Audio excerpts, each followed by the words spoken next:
الله صلى الله عليه وسلم وآله وأصحابه وأزواجه وإخوانه من الأنبياء والمرسلين ثم إلى أرواح مشايخنا ولآبائنا وأمهاتنا ولمن له حق علينا خصوصا جامع هذه الأحاديث بأن الله يغفر لهم ويرحمهم ويعلي درجاتهم في الجنة وينفعنا بأسرارهم وأنوارهم وعلومهم وبركاتهم في الدين والدنيا والآخرة بسر الفاتحة.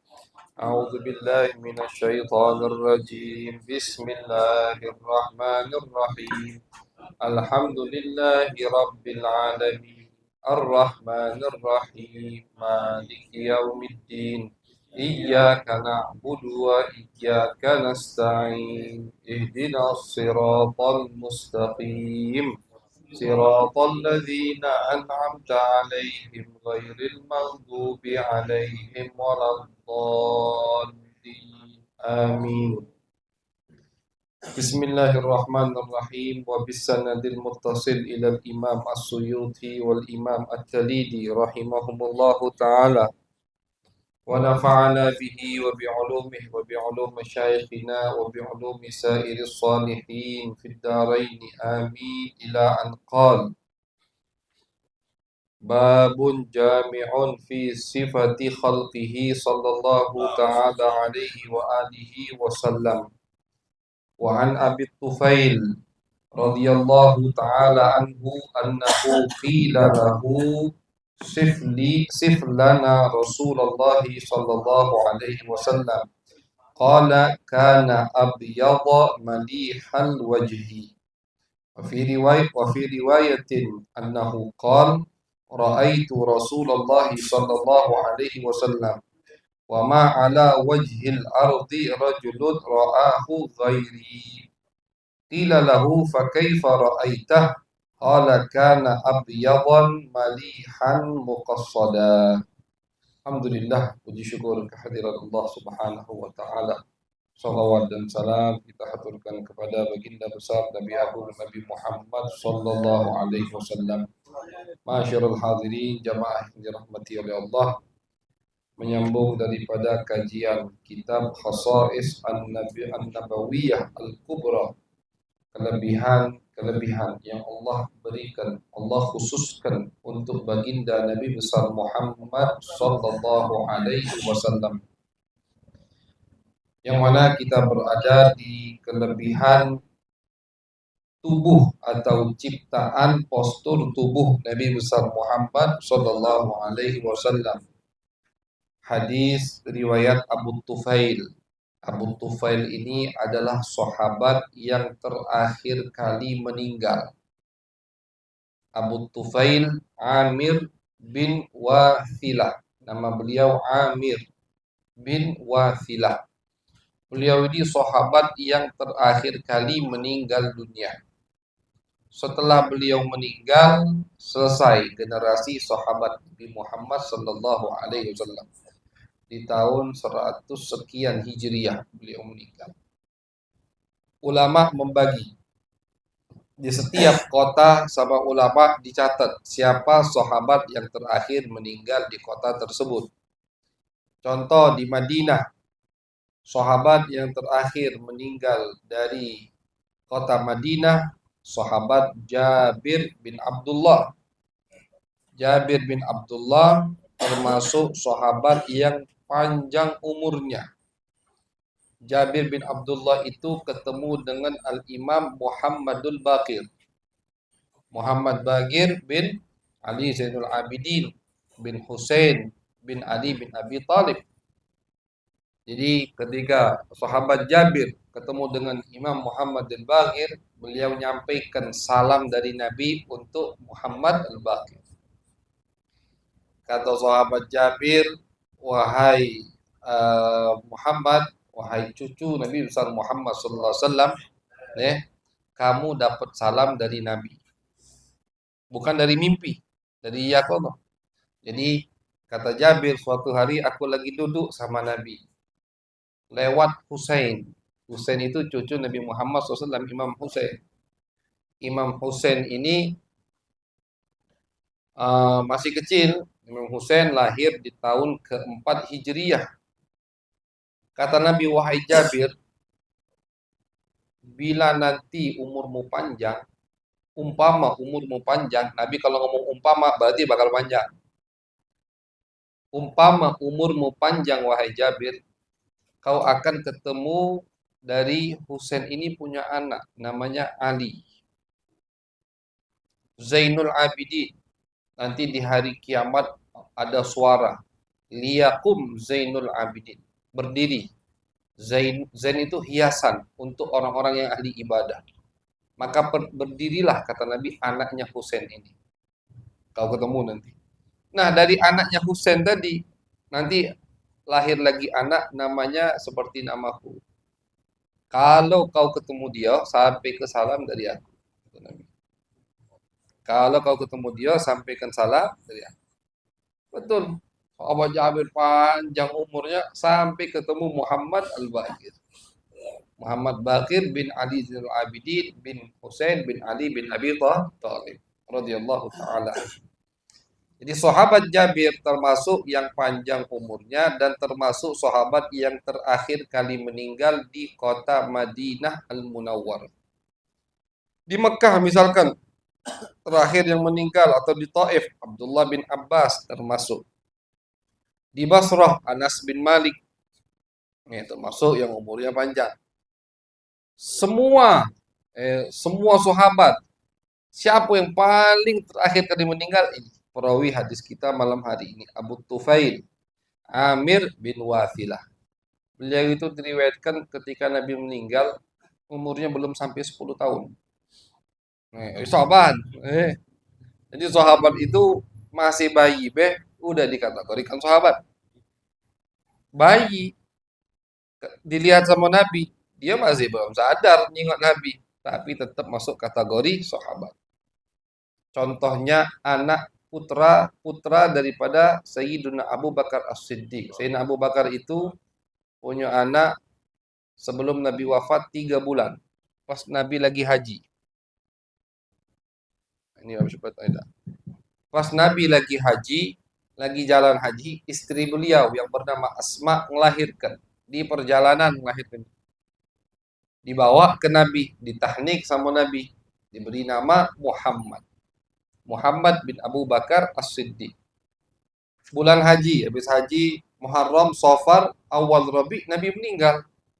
Artinya dia cuma 3 bulan. Pas Nabi meninggal umurnya 3 bulan, tetap dikategorikan daripada sahabat Nabi Muhammad sallallahu alaihi wasallam. Nah, cuman ulama seperti Al-Imam Ibn Hajar Al-Asqalani, beliau punya kitab yang berjudul Al-Isabah fi Tamyizis Sahabah.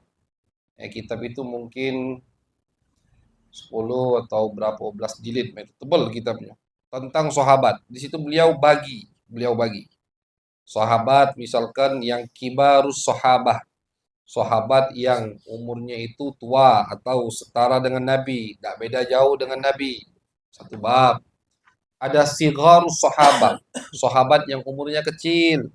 Pas Nabi hidup dia masih kecil-kecil. Imam Husain, Imam Hasan, Abu Tufail ini, Muhammad tadi, bayinya malah kan. Nah, ada di bab lagi mukhadram.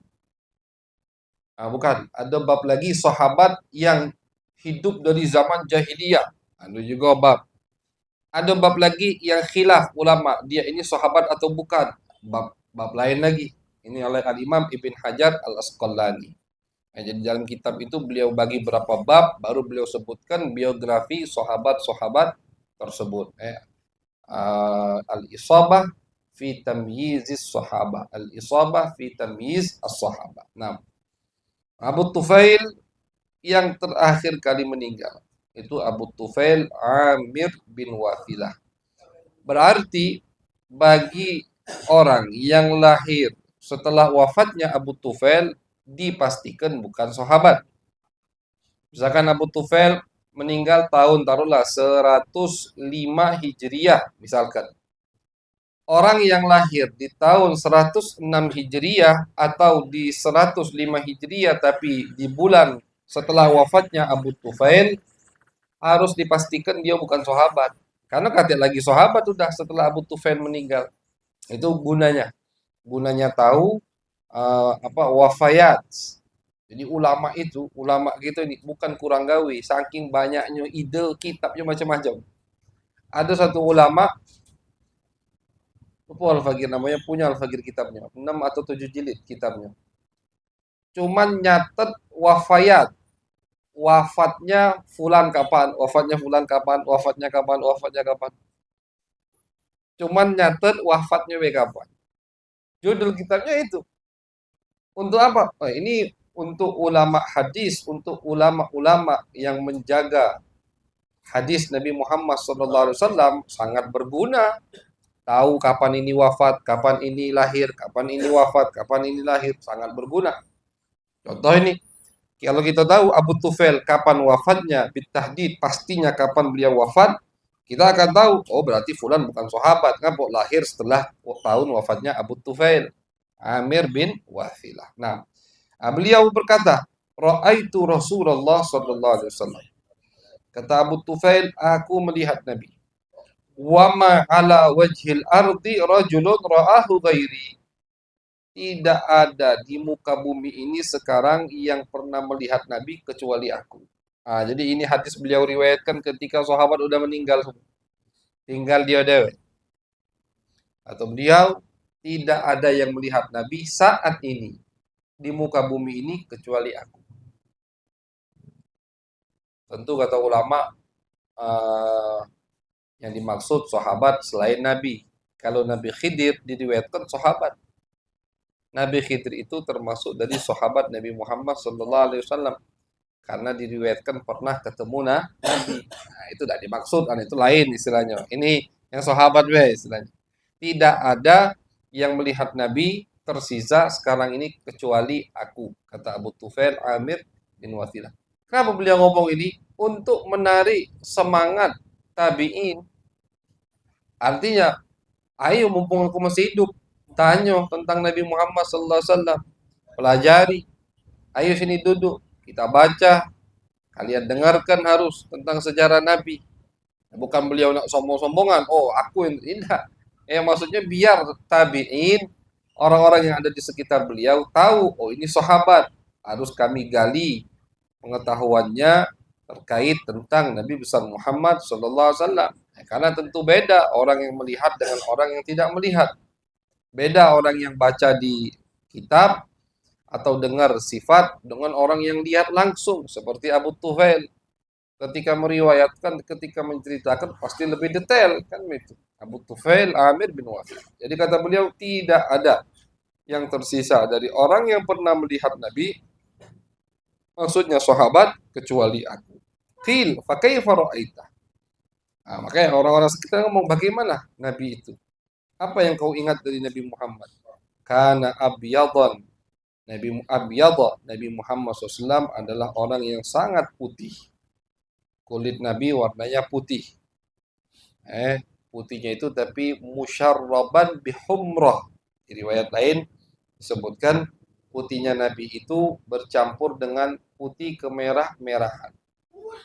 Putihnya Nabi Muhammad sallallahu alaihi wasallam. Putih kemerah-merahan. Al-Imam Al-Qadhi Iyad mengatakan, berfatwa, dan ini disepakati oleh ulama, kalau ada yang berani mengatakan Nabi itu hitam, maka dicambuk, dihukum. Hukumnya bisa paling keras sampai dibunuh. Kalau ada yang berani mengatakan Nabi itu hitam. Ini beliau sebutkan dalam kitab beliau Asy-Syifa bi Ta'rifi Huquqil Mustafa. Yang berani ngomong Nabi hitam dihukum. Dari yang paling rendah sampai yang paling berat yaitu dibunuh, dipenggal. Kurang ajar sama Nabi Muhammad SAW. Makanya kalau Imam Qadhiyat masih hidup sekarang, kalau ada yang berani, kan berani tuh siapa itu? Kiai gila itu. Ngomong Nabi kayak anak kecil biasa, ingusan. Itu, kalau ada Qadhiyat, habis. Nabi kayak anak-anak kecil biasa. Ingus. Kurang ajar. Kurang ajar nih, itu sama Nabi Muhammad SAW. Santai, mulutnya itu ngomong kayak itu. Tak bayangkan bagaimana nanti kalau dia berhadapan dengan Nabi Muhammad. Bagaimana kalau berhadapan dengan Sayyidina Umar? Penggalnya Sayyidina Umar. Kurang ajar sama Nabi Muhammad Sallallahu Alaihi Wasallam. Ngomong Nabi hitam itu dihukum kata Qadhi. Bahkan di madhab Imam Malik la yustatab, tidak diminta untuk taubat, langsung dibunuh. Kalau di mazhab Syafi'i masih dituntut untuk taubat. Suruh taubat, mau taubat dah. Taubat dah dimaafkan. Tidak perlu di. Kalau di mazhab Malik tidak pakai mediasi lagi. Langsung enggak berani ngatain Nabi Muhammad atau kurang ajar dengan Nabi Muhammad sallallahu alaihi wasallam. Di masalah ini mazhab Imam Malik lebih keras.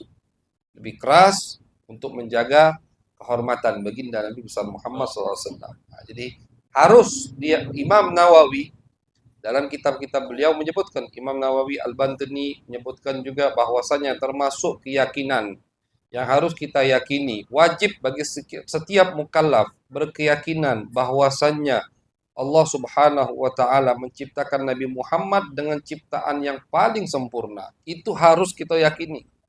Termasuk rukun iman. Termasuk rukun iman. Harus kita yakini bahwasanya Allah menciptakan Nabi Muhammad fi ahsani surah, dengan ciptaan yang paling sempurna. Harus wajib kita yakini.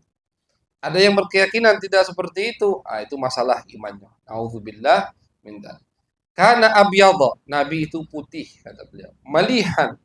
Malih itu Nabi itu asyik orangnya. Nabi orangnya asyik, malih. Di tempat bercanda, Nabi bercanda. Di tempat serius, Nabi serius.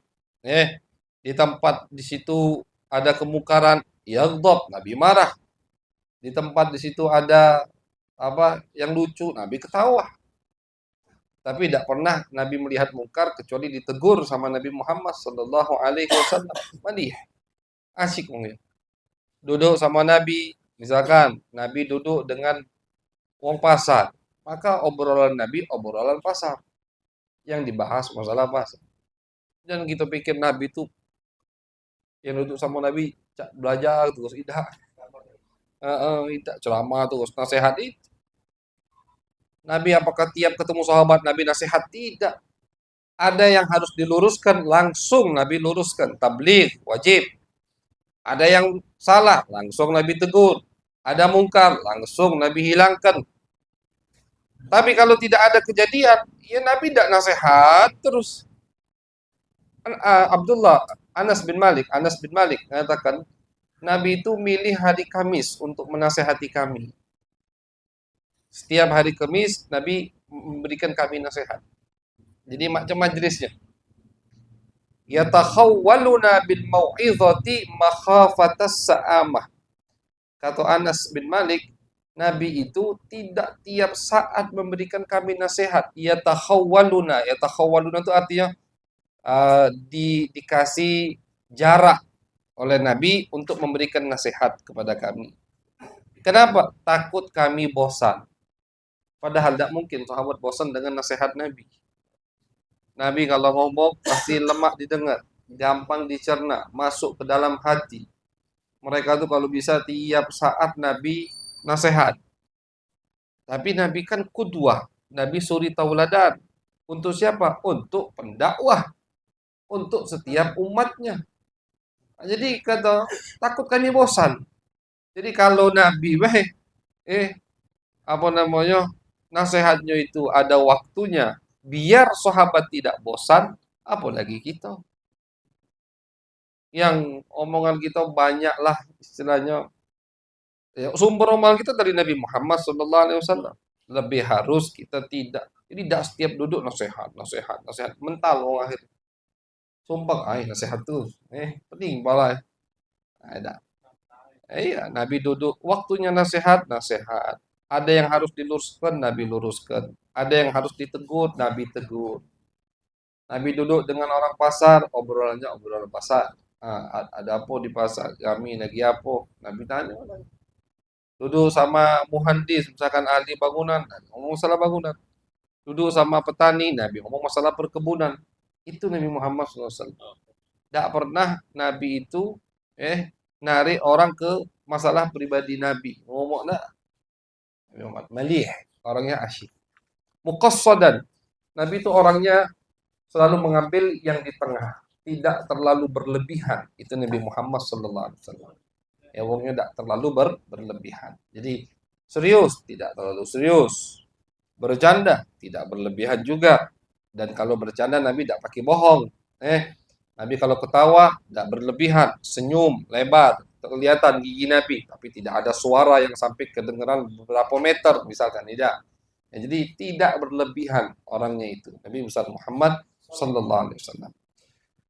Hadis berikutnya wa an Anas radhiyallahu taala anhu qol, dari sahabat Anas bin Malik, kana Rasulullah SAW rab'atan minal qaum laisa bil tawilil ba'in wala bil qasir. Nabi besar Muhammad sallallahu alaihi wasallam rab'atan minal qaum, memiliki tinggi badan yang sedang, kata Anas bin Malik. Laisa bil tawilil ba'in, tidak terlalu tinggi, wala bil qasir, juga tidak pendek. Seperti yang kita sebutkan kemarin. Nabi tidak terlalu tinggi, juga tidak terlalu pendek. Akan tetapi kalau ada yang lebih tinggi, duduk di samping Nabi, pasti Nabi lebih tinggi dari orang tersebut. Ini termasuk mukjizat Nabi Muhammad SAW. Misalkan, standarnya orang dulu zaman Nabi, misalkan 2 meter. Nabi 2 meter. Tapi misalkan datang orang yang tingginya 2,5 meter, Nabi lebih tinggi dari dia. Sampai kapan? Sampai orang tadi pergi. Wong tadi pergi, tingginya lebih biasa lagi. Tapi jangan kita bayangkan macam, enggak. Kelihatan, dan itu kan kita saksikan. Kadang ada ulama-ulama itu memiliki postur tubuh yang besar tinggi, walaupun ada ulama atau ada orang lain yang lebih tinggi, tapi kalau di majlis kejiwaan dia yang paling tinggi.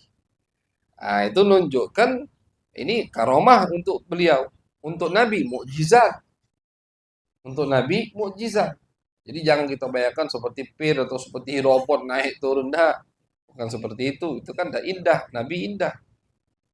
Kenapa kata ulama? Sebagai tanda bahwasannya Allah tidak ridho ada yang lebih tinggi dari Nabi Muhammad SAW.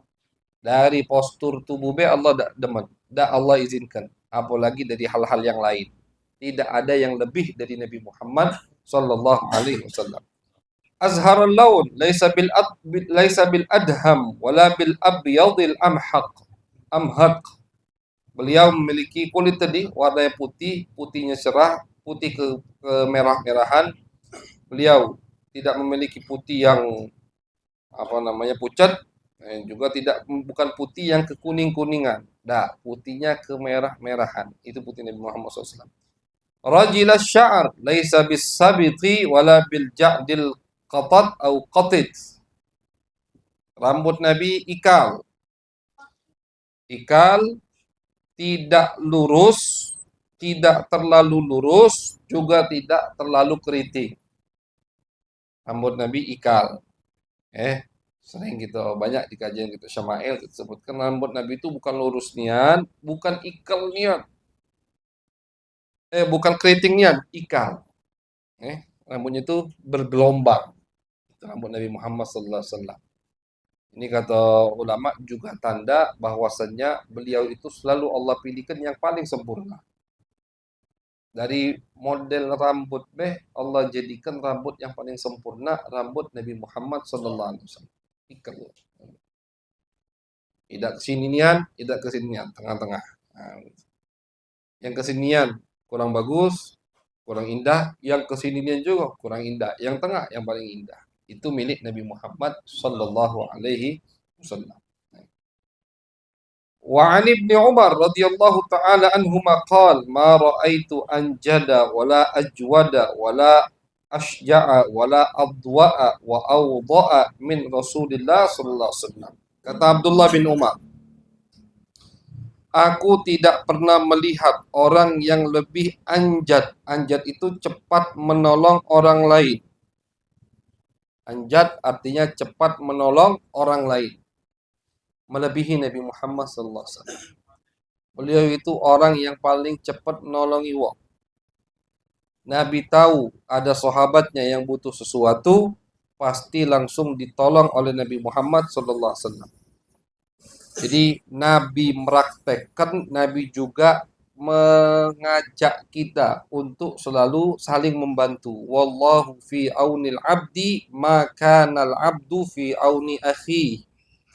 Kata Nabi, Allah akan membantu seorang hamba, selalu akan Allah bantu seorang hamba selagi hamba tersebut membantu saudaranya.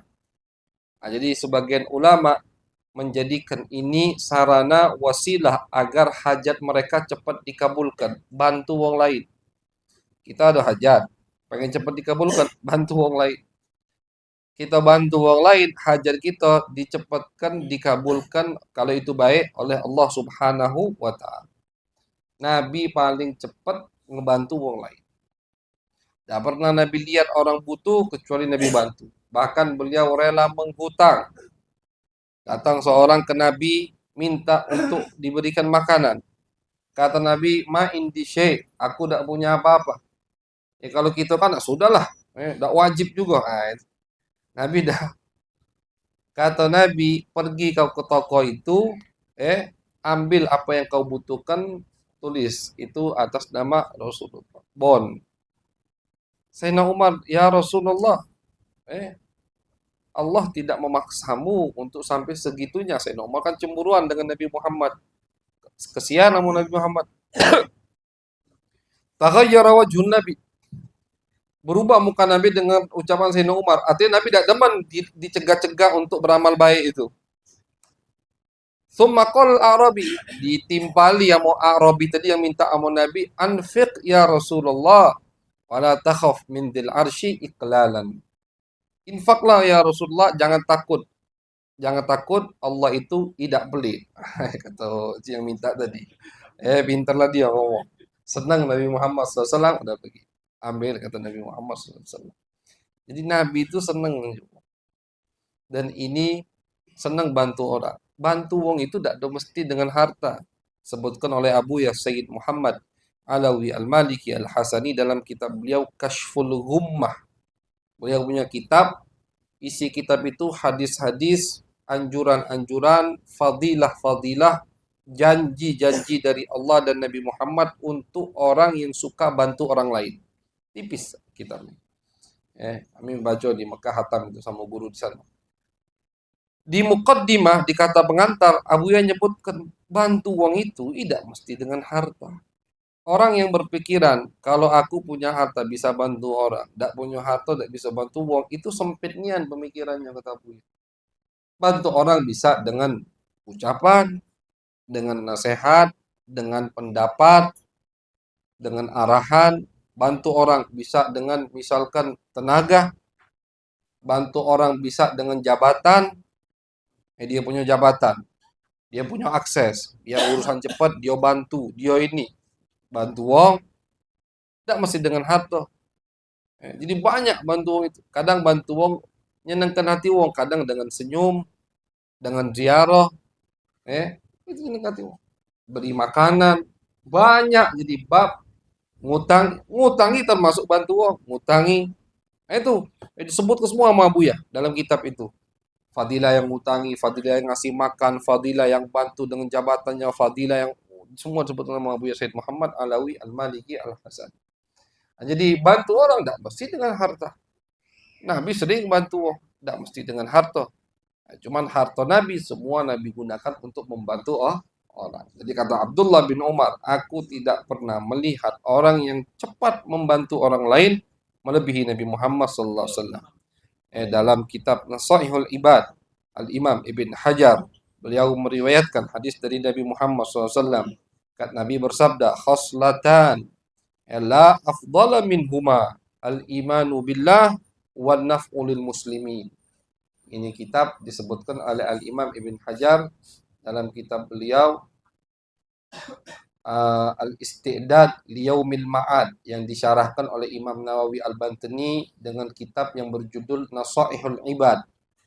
Dua hal kata Nabi Muhammad yang mana tidak ada yang lebih afdal, lebih mulia dari dua hal ini.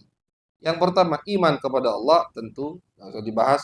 Yang kedua an-naf'u lil muslimin, memberikan manfaat untuk orang muslim. Pokoknya manfaat untuk muslim yang kita lakukan itu yang paling afdol kata Nabi Muhammad SAW. Semua kita ngajak dia ke majelis manfaat, malah ini manfaat akhirat, tidak bisa dibandingkan dengan manfaat dunia. Kita ngajak dia ke majelis, itu kan manfaat. Makanya jangan sepelehkan itu tuh. Jangan sepelehkan urusan-urusan itu.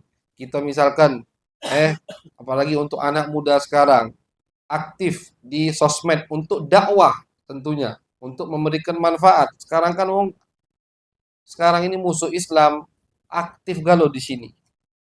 Dan semua muslim muslimah punya HP. Punya HP. Jadi kalau kita misalkan pendapat pribadi lain dengan fatwa atau dengan ajakan. Kalau kita ngajak uang sudahlah, kamu udah usah main HP, kamu udah usah ini, kamu udah usah ini. Manggut di majelis be. Metu langsung buka HP dia. Ini termasuk fitnah, termasuk bala yang mimma ta'ummu bihil balwa. Yang sudah tidak bisa dibendung lagi.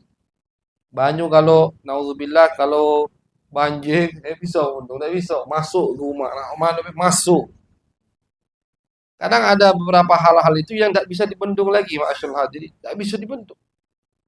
Sudah. Jadi memang apa? Memang masanya. Memang itu yang Allah inginkan terjadi. Itu nak bergerak nak ngelawan pemerintah. Nah, bergerak koak kalah tuh lah. Kenapa? Karena memang lagi zamannya, dan ini yang Fakir dengar langsung dari Abu Said Ahmad. Kadang kata Abu Said Ahmad, ada satu masa yang kezoliman terus berjalan. Kadang az-zulum ya'khud majraha kata Abu. Terkadang kezoliman itu ada waktunya udah, tidak bisa dikalahkan. Kemungkaran, kezoliman tidak bisa dikalahkan.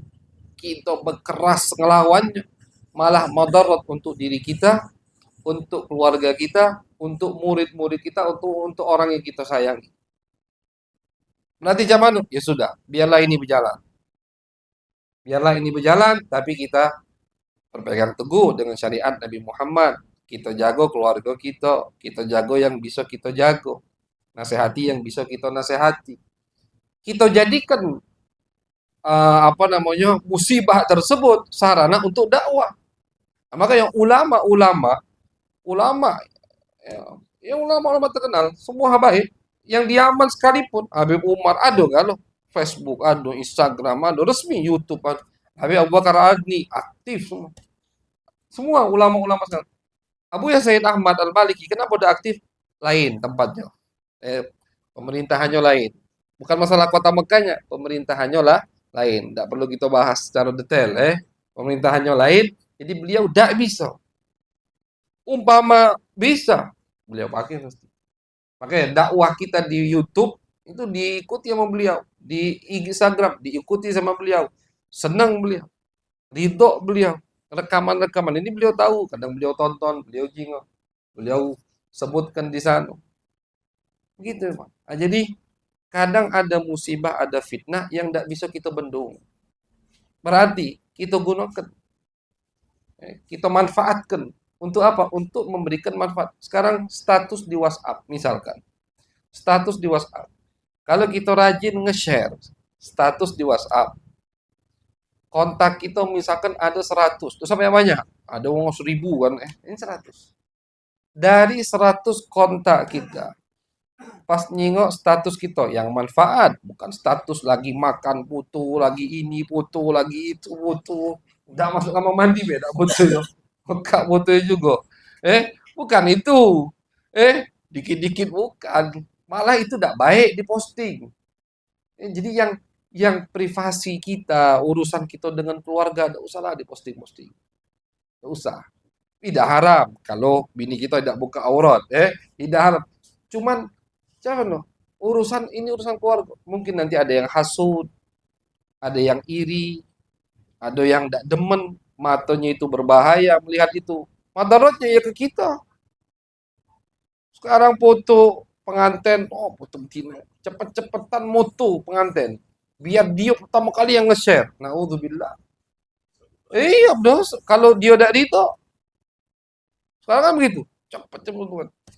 Bayi baru metu, foto langsung. Baru metu. Belum dimandikan, belum diazani sama bapaknya. Foto dulu ya. Biar apa? Nge-share ke grup, status. Oh, alhamdulillah, pulang. Mayata itu tidak butuh. Ah, ini salah. Ini jalan salah atau cara yang salah untuk kita menggunakan, memanfaatkan teknologi yang sekarang ada. Yang benar apa? Untuk dakwah. Ada kalam, ada nasihat, ada video, ada cuplikan apa. Pokoknya yang faedah, yang manfaat. Tinggal tak dua kali ketik. Tak, kan digampangkan kalau mau dia untuk maksiat. Kita jadikan untuk dakwah. Dua kali ngetik, kita taruh di status, misalkan, status WhatsApp.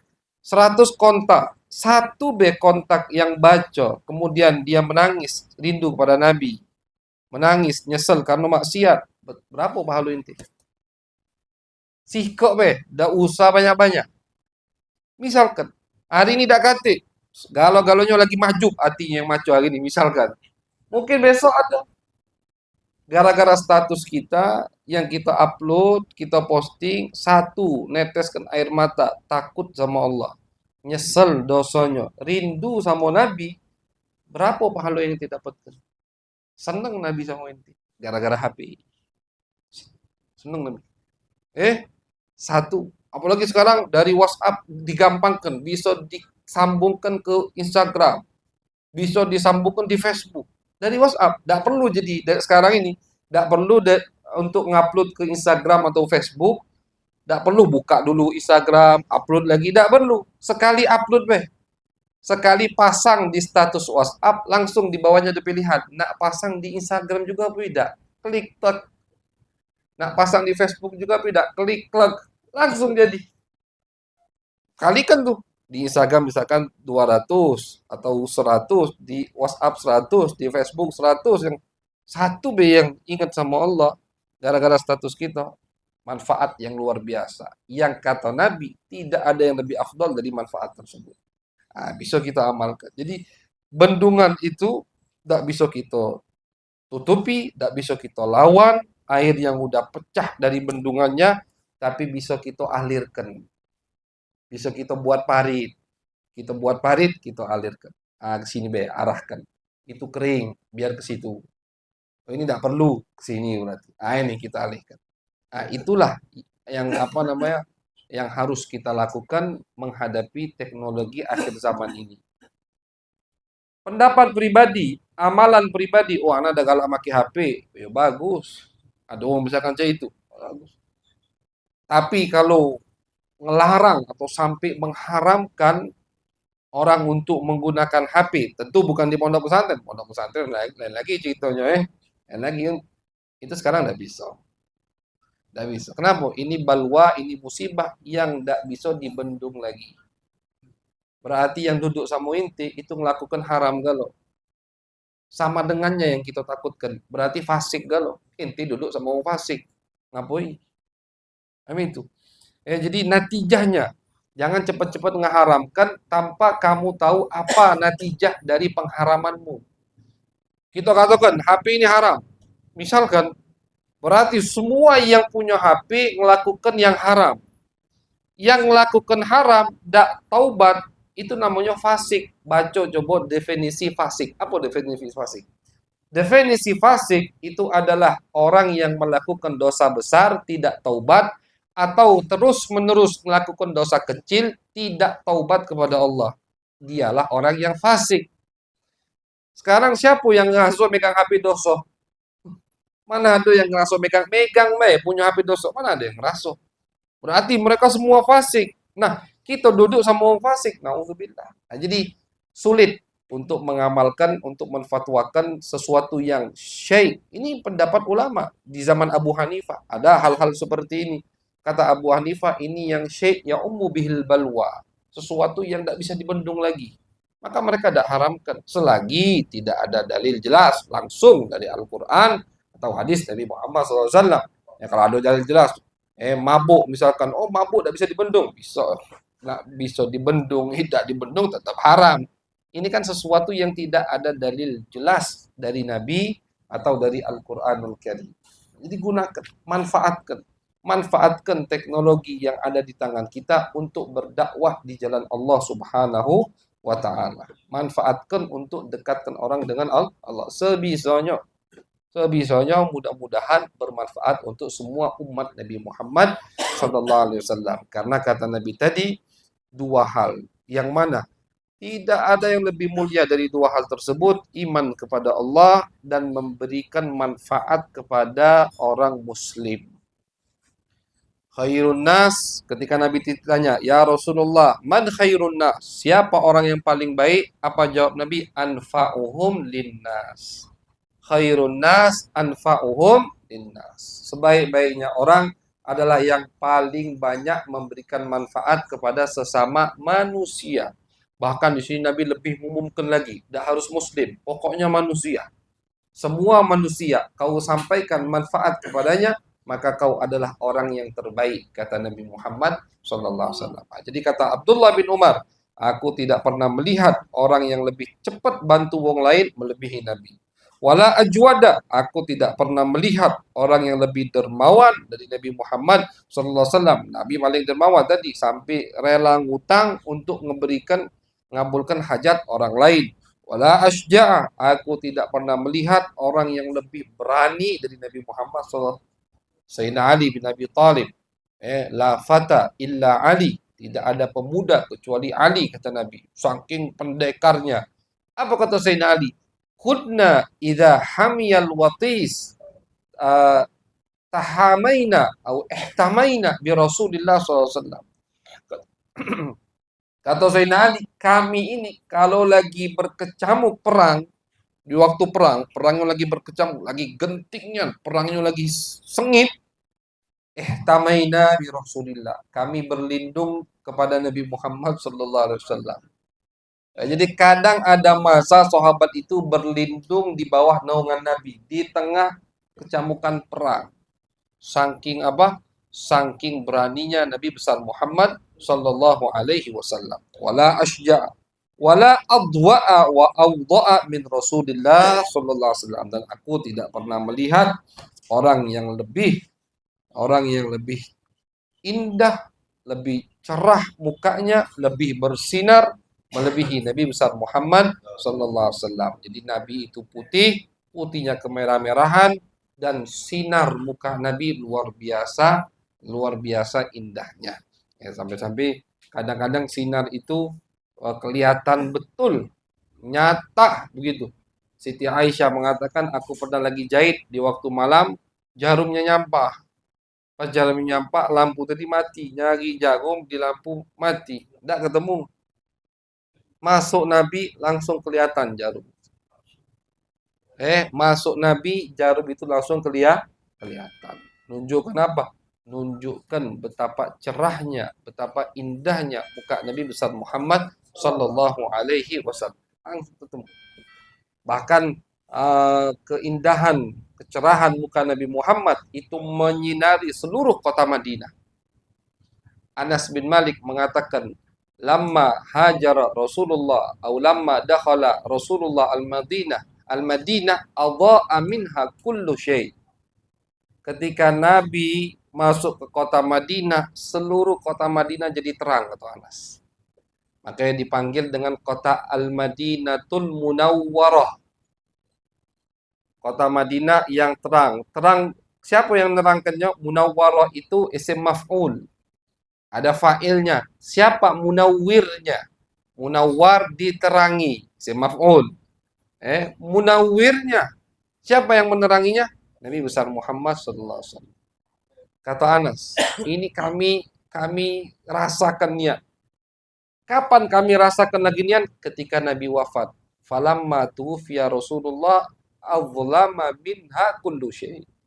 Ketika Nabi wafat, sinar tadi, sinar yang dipancarkan dari hayat Nabi, dari kehidupan Nabi. Madinah sampai sekarang masih munawwarah. Cuman beda munawwarah ketika Nabi masih hidup, tentu kan begitu. Nah, ketika Nabi wafat, sinar cahaya yang kami rasakan ketika Nabi hidup hilang, kata. Hilang dengan wafatnya Nabi Muhammad SAW. gelap galau yang ada di Madinah langsung. Nabi wafat.